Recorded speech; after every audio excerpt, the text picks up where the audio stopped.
After our opening, we are shown grassy fields somewhere. It's a seemingly peaceful scene as local wildlife grazes on the land. A single boat arrives on the shore of the western point of the land that's called Limgrave. A boat with 6 occupants, 6 warriors it seems, that appear out of the fog and step onto the land. We are introduced to Allard, an archer, Autumn, a mage, Finnick and Mace, 2 knights, Sakura, a samurai, and Diana, a pyromancer. All of them head to the trees as they grab their belongings and set up camp somewhere safe. Why they are here and who they are is a complete mystery. All we know is they're here on some sort of mission, and they're far, very far away from home. As they set up camp, we are introduced to each character in their own way. Allard is more of a comic relief as he makes several humorous remarks on the situation they're in. Autumn is more focused, trying to use her magic to cast some sort of defensive spell around their area so that they're safe from possible danger. Finnick and Mace are clearly the only 2 who have any history together as they act very brotherly towards each other. They clean their swords and eventually even tell Allard to shut up when he makes his 10th word pun that doesn't land. Sakura is very reserved. She does talk to Finnick and Mace when they discuss a plan of strategy. She's the absolute polar opposite of Allard. Not a single shred of humor in her, but very dutiful and alert. At last we have Diana, who is more of a wild spirit. She does joke around with Allard a bit, but not too much. It's clear how she isn't all that worried about her current position, but she does see the urge to be careful, hence she's quick to make a fire. That evening, they all feast on some deer that Mace and Finnick killed on a hunt. Sakura keeps watch on a small hill not too far from their campsite. Allard is again trying to set the mood with some jokes, but this goes too far this time, so Mace eventually gets very serious and tells him to stay quiet forever if he keeps on going on like this. An argument almost breaks out when Diana stands up for Allard, claiming they're all just unsure and doubtful right now. I mean, they shouldn't fight between each other. Finnick agrees, and he eventually calms his brother down too, to which Mace responds. After some quietness, Allard does ask Mace if he isn't scared. Mace is very stoic, it seems, not really showing any fear at all. But Allard is very open, claiming he's terrified. He doesn't even know what to feel. He believes none of them do. And they almost all have to agree. Diana claims she has a feeling like she knows who her companions are, but also not. Finnick also has to agree. He just remembers they were on this boat together en route for Limgrave, and nothing more.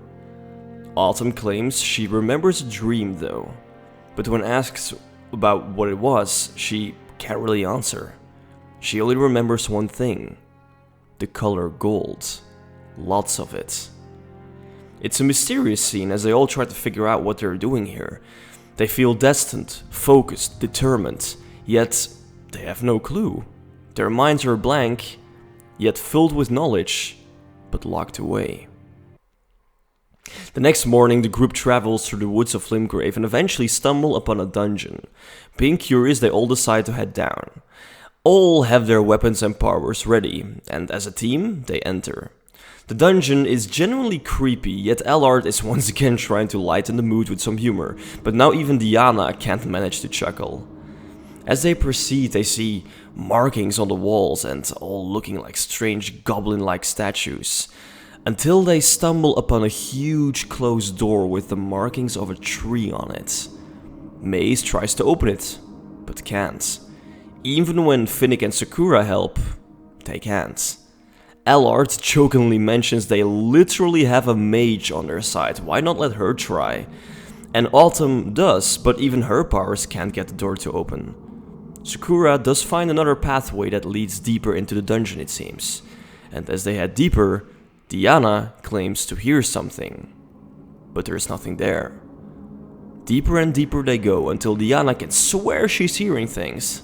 It comes to a point where she throws some fire behind her when she can hear something breathing. yet there is nothing. It's a slightly thriller horror scene right now. And the moment Sakura tells her to calm down, several goblin-like creatures suddenly come crashing down from the ceiling. A whole fight breaks out as these stone-like monsters attack them. The group is confused but fights them off as they are suddenly surrounded by them.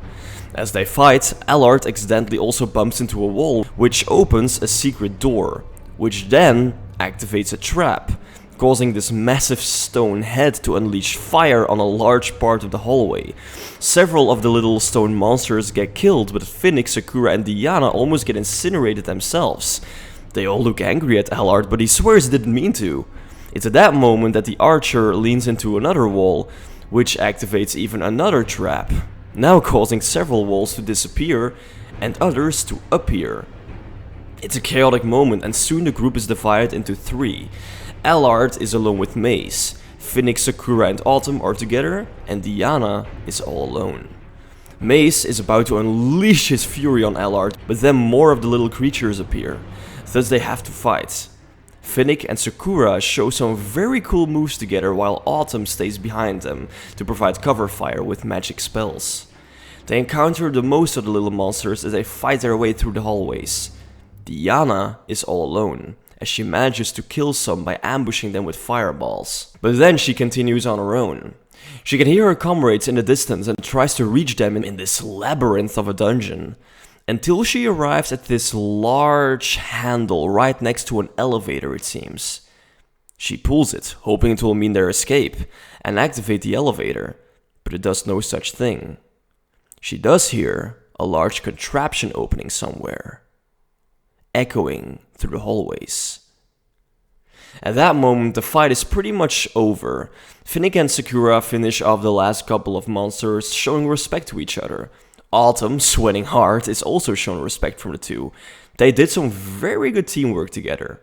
Maze and Allard soon also join them. Allard has a black eye, and the look on Maze's face shows why.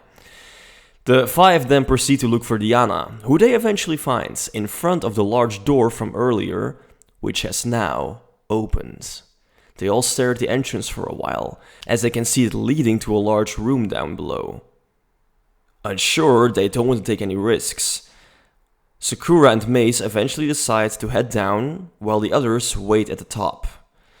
The two enter a small temple room of sorts, with a large cat-like statue at the back. It's all very quiet. Way too quiet. As they approach too closely, however, the statue suddenly starts to burn, and its eyes start to glow. It's as if it's come to life. It raises a huge sword in the air, and before they know it, it's attacking Sakura and Maze. Another door again shuts down behind them, but now Finnick, Autumn, Allard and Diana are doing everything they can to break through it. It's a pretty cool fight scene now, as Sakura and Maze use teamwork very well to distract the creature, yet it's way too big for them to properly damage it. It even starts to destroy parts of the room when trying to hit them. When Sakura almost gets struck down, Maze just in time blocks an attack with his shield, saving her. Finnick hears the yelling from his brother and unleashes everything he has on the door. Sword, arrows, magic and fire all unleashed against it, until they finally manage to burst through. The four come charging through the door and attack the massive stone creature with everything they have. Sakura and Maze join the fight.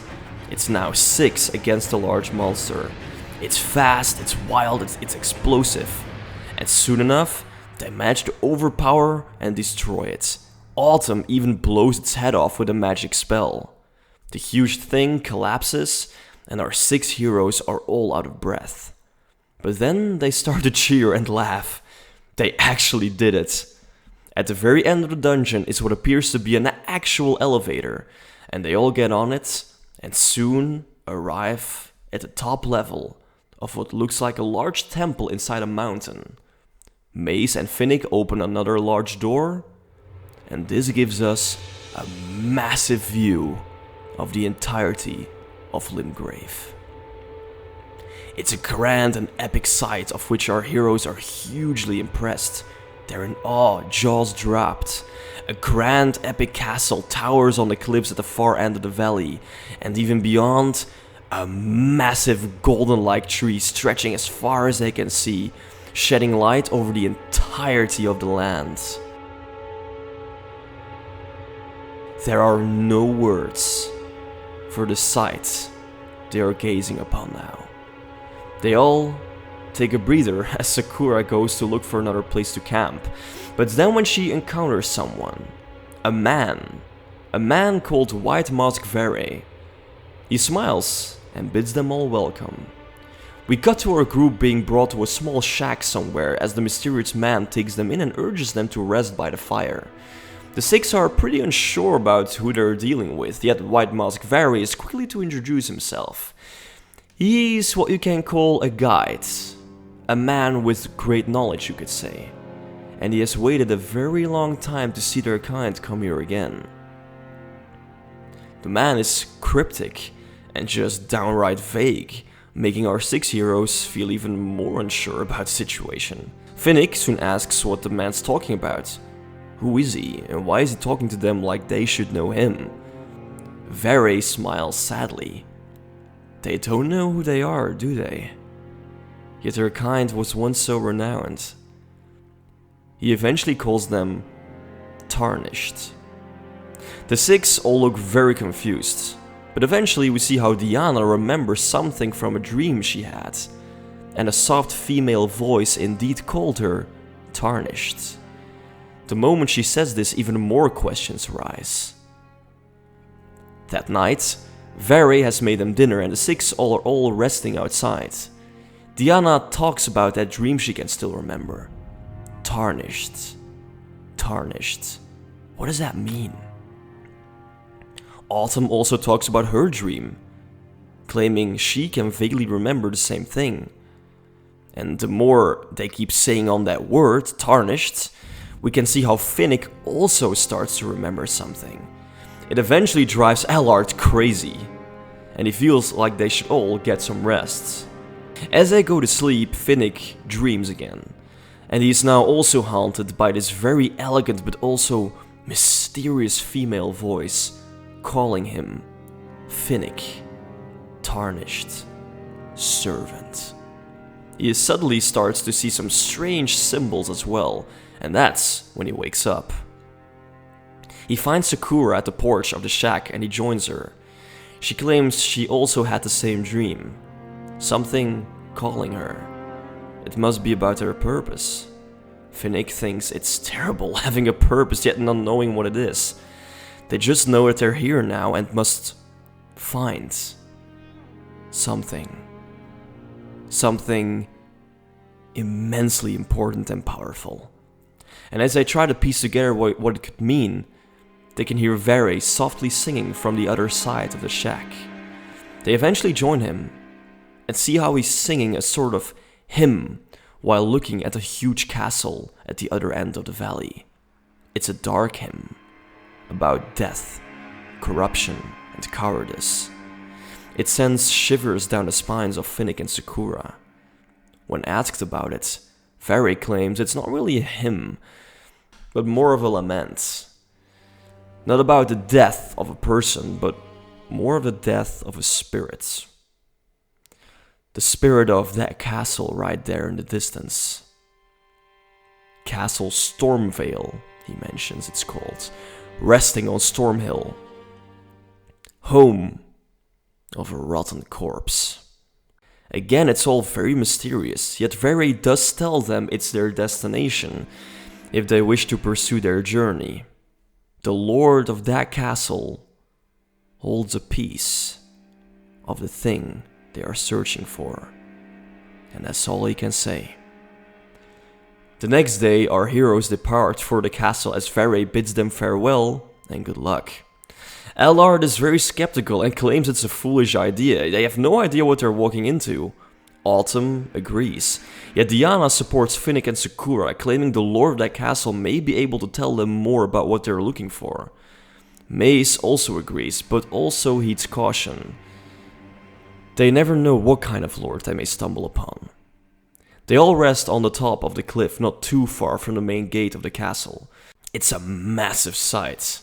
The gate itself is larger than life, and the castle behind it looms like a dark giant. Truly ominous. They see dozens of soldiers down below. The place is extremely well guarded. They must find a way inside the castle for sure. Sakura and Autumn come back from scouting and also state they found no other way around. The main gate is the only way in. Diana eventually comes up with a rather sporadic solution to knock out some of the guards, take their uniforms and just enter like that. They go over some other options. Mace eventually claims to just use brute force, while Autumn suggests to try to sneak past, but there's just no other way. Yet they also don't know what they're dealing with. They can't just expose themselves. So eventually, they go for Diana's plan. Soon, a small caravan approaches from the distance, which the six manage to ambush. They don't kill anyone, as they can't know for sure what they're dealing with. They just hide the bodies, put on their uniforms, and that's it. It's all going fine so far. As they approach the gate, with a small army camp in front of it, tensions do rise. Everyone's quiet as they pass through and almost reach the gate with no questions or alerts. Yet the tension is extremely high now, until suddenly a horn is blown from way behind them. An alarm. Soldiers have woken up. It doesn't take too long before the guards at the gate figure out who the six intruders are, and they all try to defuse the situation as Allard claims it may not have been the best idea after all. Autumn, however, tries to talk to the guards, especially the commander who is approaching fast. She tries to explain who they are, but before they can do anything, the commander abruptly orders an all-out attack on the group. This takes our six heroes by surprise. Before anyone can blink, a whole fight breaks out. The small camp is on high alert, and our heroes are surrounded. They do manage to defend themselves pretty well. Mace yells they'll fight their way inside if they have to, but that's when they suddenly hear a massive roar from behind the gate. It all turns quiet, and a huge crashing sound follows. It's a huge troll that appears from behind the gate towards them. The six heroes gasp as they have no idea what to do, but Autumn is quick enough to fire spells at it. The fight gets pretty intense as the six try whatever they can to hold off the guards while also battling this huge troll. The camp ends up being almost completely destroyed, but sure enough the heroes manage to kill most of the guards again, even though they hear how the castle is also sounding other horns, calling for reinforcements. They have to kill the troll and get on with it as soon as possible. The troll fight itself is visually very cool. Autumn unleashing her spells while Diana uses her fire skills, not to mention how Allard is firing arrows at its eyes. It eventually ends with both Mace and Finnick jumping on top of it from a small hill and impaling it with their swords. The massive brute collapses and our heroes have yet another victory. They can't stay here long though. The whole castle will be on alert soon. They enter through the gates and then hear something else.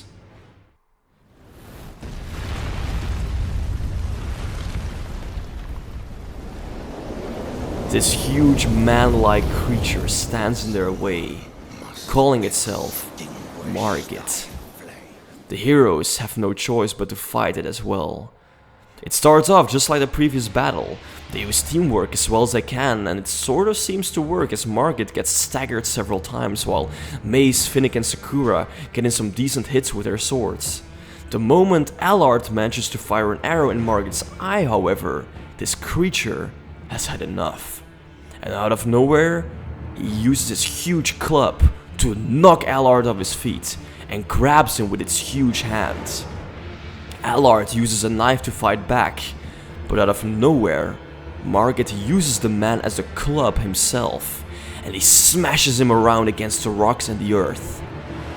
Autumn screams loudly as Finnick and Mace stare in horror. Within seconds, Allard is nothing more but a bloodied corpse, barely recognizable. Margit throws at them, and he claims they're fools. All of them. Autumn now charges with her spells, but Margit uses some magic of his own to deflect, and suddenly summons this huge magical hammer, leaps high into the air, and smashes it down on Autumn, all in the blink of an eye. Diana and Mace yell loudly as Autumn gets squished in a very bloody and gory manner. Mace, Finnick and Sakura unleash everything they have on the Omen. And Diana is running away out of here, screaming. They yell and roar, yet it does nothing. Margit just marches around and uses his club and magical hammer to push them aside. Sakura leaps on top of him from another hill, but Margit grabs her and throws her against the rocks of the gate, killing her instantly as well. And that's when a whole swarm of other guards arrives and opens fire with arrows. Mace urges Finnick to leave now, but Finnick won't leave his brother in arms. In a desperate attempt, they manage to get 2 horses and just make a run for it, away from the castle. It's a horrifying sight, seeing Margit charging at them alongside dozens of soldiers. The 2 knights ride as fast as they can, but then Margit leaps into the air again and lands right beside them, smashing them out of the way. Finnick lands hard on the ground as he's hit by several arrows in his arm and back. He curses out his pain and then sees the bloodied corpse of Diana, with at least 10 arrows sticking out of her own body, dead. Finnick tries to crawl to his horse, and that's when he sees how Margit is standing behind Mace, raising his club high in the air. Put these foolish ambitions to rest, and smashes it down hard, killing his brother. Finnick cries out all his pain and anguish. He manages to crawl on his horse again and ride away, but then gets hit by another swarm of arrows, killing the horse. Finnick himself falls down and deep into a river down below the mountainside. We see the knight falling down and plunging hard into the water below. Margit sees it happening and then leaves. The soldiers all proceed to retrieve the corpses of all the heroes and take them with them inside the castle, after which the massive gate closes.